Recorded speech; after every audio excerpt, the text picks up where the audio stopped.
Hello, everyone. Hi, Happy New Year. So, on today's segment on Let's Talk About It Now, the Fitness Fairy, of course, America's not here with me. I'm home in New Jersey. I wanted to dedicate this coming year, 2020, to my beautiful brother, who's no longer with us. That's us when we were managing. Well, I was working at West Hall. He was one of the managers there. His name was Alphonso. Bonner. He was my little baby. When our mother had children, she was always working, so she gave us, which a lot of parents had to do back in the day, gave us the responsibility of raising one of our siblings, to take care of them, make sure they were okay and got fed, and while she was out working. So Alfonso was my baby. So again, this is Al. He was such a beautiful person and a beautiful spirit. He was very athletic. He was very bright, but our mother passed away very young, when he was very young, and she was very young, and I don't think most people know his story, and I want for people who have family members, and they don't know what happened. They're just here and then they're gone, and then there's a lot of rumor and speculation. Again, this is Let's Talk About It Now, our channel that deals with family trauma, childhood trauma, and actually getting some answers and getting solutions and dealing with reality of truth and speaking truth. And I'm pretty sure Alfonso would want me to speak his truth. So my beautiful brother, my little baby, started to feel not so great even when he was a young boy. And when you're young, you can mask it with athletics, and he got into martial arts. He was an amazing singer, amazing dancer. He worked with my brother, my spiritual brother, Freddie Icy, of Freddie Icy Dance Group in Slovakia when we moved out there. Was just full of life and energy, but I always noticed a sadness in him that I couldn't figure out what this sadness was, an emptiness that he couldn't explain to people.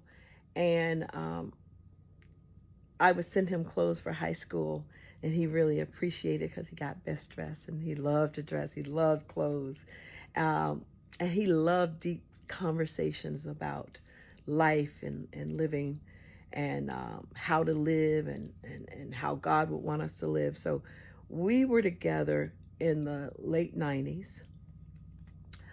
We actually ended up going to Slovakia and working together. He ended up staying there.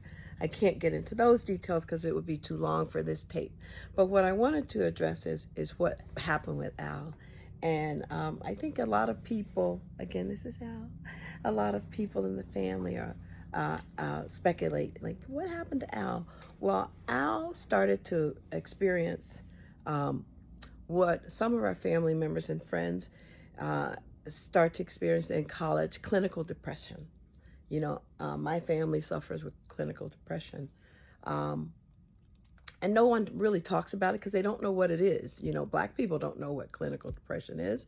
White people literally just recently, in the last 20 years, started saying these things really exist. So it's a chemical imbalance in the body that that brings on this feeling of nothingness, emptiness. No matter what you do, what you accomplish, you feel empty.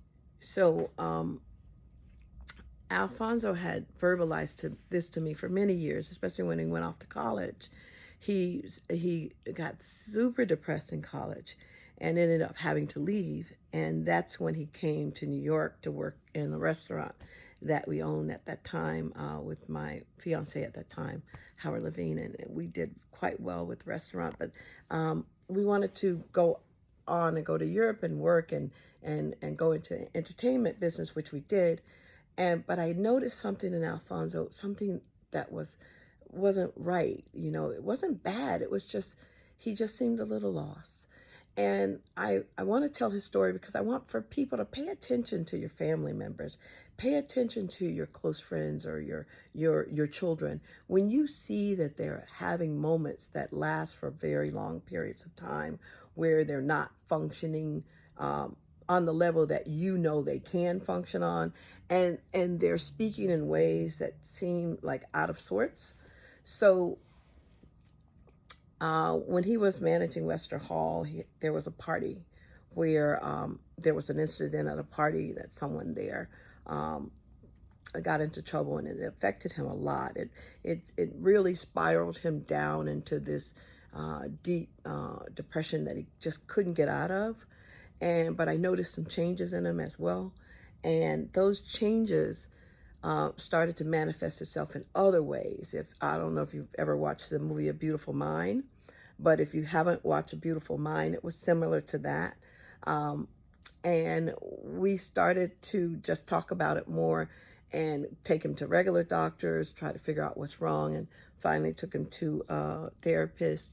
And eventually he ended up going into treatment for almost 2 years at St. Vincent's when that was open.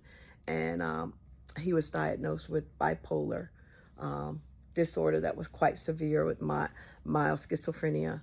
And when I spoke to the doctors about everything that he had gone through as a child, mother passing away, some trauma within the family, and the doctors explained to me that childhood trauma affects an adult very badly if not treated.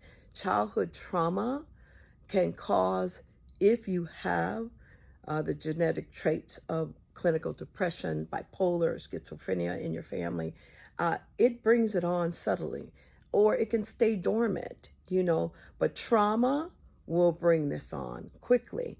And also, if you have this genetic trait in your family, something else that was explained to me, that long-term marijuana usage also keeps you in a holistic state,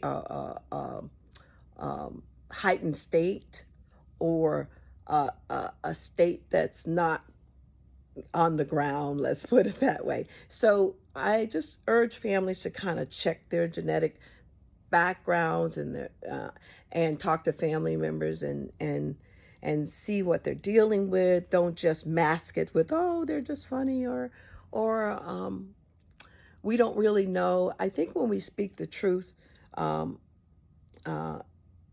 things get dealt with. When we don't speak the truth, it's always this open question. So Al went to live with a friend, one of our mentors, and he was a manager at Webster Hall. He owned a club up in the Hamptons and gas station. He managed the gas station for about a year, but he didn't like the way the medication made him feel. So he went off the medication, basically.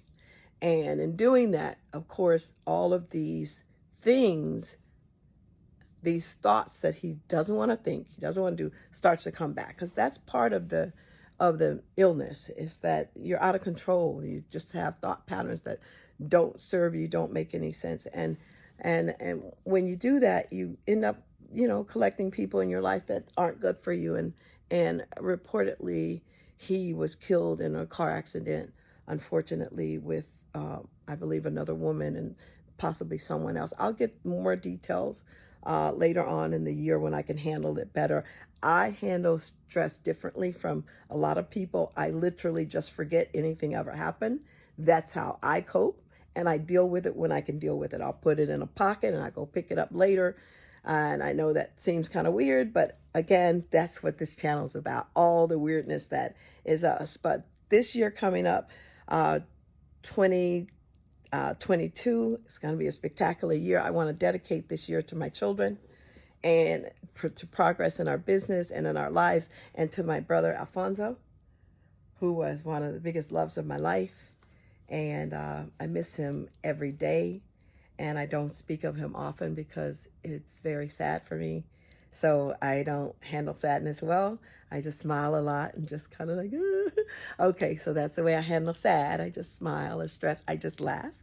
And that's the way I deal with it. But I just wanted people to know how brilliant he was, how much he was loved, and how much I miss him every day. And if you dealing with a family member that has issues similar to this, like you can't figure out what's going on with them, or they're acting strong or strange, or maybe they're drinking too much, or doing drugs. This is one of the symptoms of a mental disorder, that they're trying to get some control and they can't, so they're self-medicating. And this is one of the things that happens quite often, and people just let go because they can't deal with it. But again, this channel is designed to help family and friends kind of cope with things that they just can't cope with alone, you know.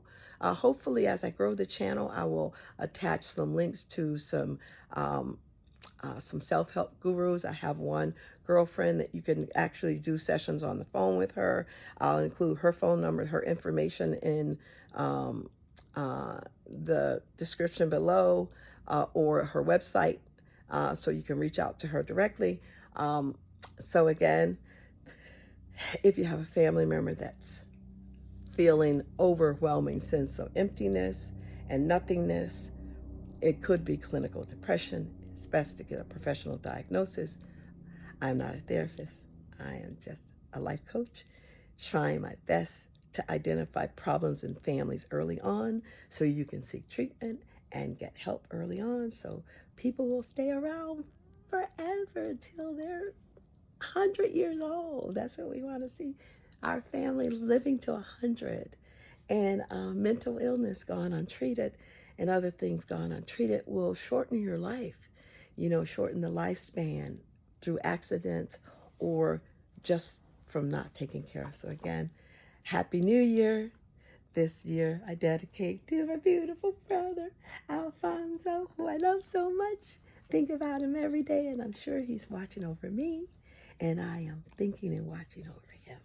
God bless you. Stay well. May this coming year bring you peace, joy, happiness, and lots of money. Kisses. Bye-bye.